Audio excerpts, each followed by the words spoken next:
অবস্থাতেই যাতে কেউ কোনো ধরনের আইন শৃঙ্খলা বহির্ভূত কোনো কাজ করার চেষ্টা না করে এবং এটি যাতে বিএনপির ঘাড়ে দাঁড়িয়ে চাপিয়ে দেওয়ার চেষ্টাও না করে, সেই জন্য আমি আমার দলে বিএনপির সকল পর্যায়ের নেতা কর্মীদেরকে আমি বিনীতভাবে অনুরোধ করছি, আজকে মাত্র 22 দিন, এই 22 দিনে আপনার সরকার জনগণের পাশে দাঁড়ানোর চেষ্টা করছে।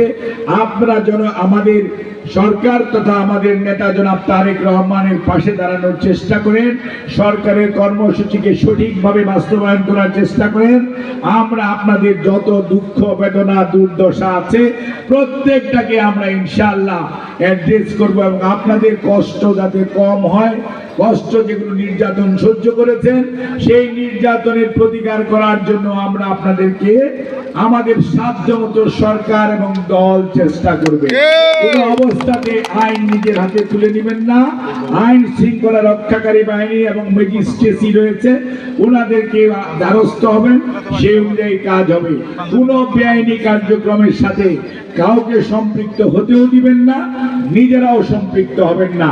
আর আজকে ফ্যামিলি কার্ড বিতরণের মাধ্যমে যে যুগান্তকারী পদক্ষেপ বাংলাদেশে চালু হলো, মনে রাখবেন এটি এরপরে আরো 2টা ওয়ার্ডে হবে, 4টা ওয়ার্ড হবে এবং আস্তে আস্তে প্রত্যেকটা উপজেলার প্রত্যেকটি ওয়ার্ডে প্রত্যেকটি নাগরিকের মধ্যে ছড়িয়ে দেওয়া হবে। আমাদের টার্গেট আগামী 4 বছরের মধ্যে ইনশাআল্লাহ 50 থেকে 80 লক্ষ পরিবারকে এই ফ্যামিলি কার্ডের আওতায় আর 4 থেকে 4.5 কোটি পরিবারকে টোটাল এই কার্ডের আওতায় আনা হবে। কাজেই কোনো অবস্থাতেই আপনাদের মধ্যে কোনো ভুল বোঝাবুঝির কারণ নাই। ফ্যামিলি কার্ডের জন্য কোনো পয়সা দিতে হয় না, কোনো টাকা দিতে হয় না।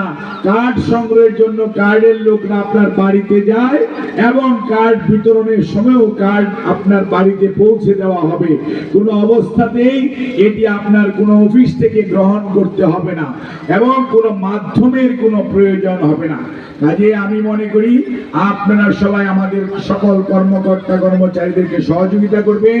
বিশেষ করে আজকের এই মহাযজ্ঞ যেটি শুরু হলো, এটি পালন করতে যে গত 23 তারিখ থেকে আজ পর্যন্ত জেলা প্রশাসক সহ জেলা পর্যায়ের কর্মকর্তা, উপজেলা নির্বাহী কর্মকর্তা সহ উপজেলা পর্যায়ের সমাজ কল্যাণ সহ বিভিন্ন পর্যায়ের আমাদের যে কর্মকর্তারা উপজেলা পর্যায়ে রয়েছেন এবং ইউনিয়ন পর্যায়ে আমাদের যে কর্মকর্তারা এবং কর্মচারীরা আছেন, ইউনিয়নের নিচে ওয়ার্ড পর্যায়েও আমাদের কিছু হেলথের স্টাফ আছে, আমাদের এগ্রিকালচারের স্টাফ আছে, সোশ্যাল ওয়েলফেয়ারের স্টাফ আছেন এবং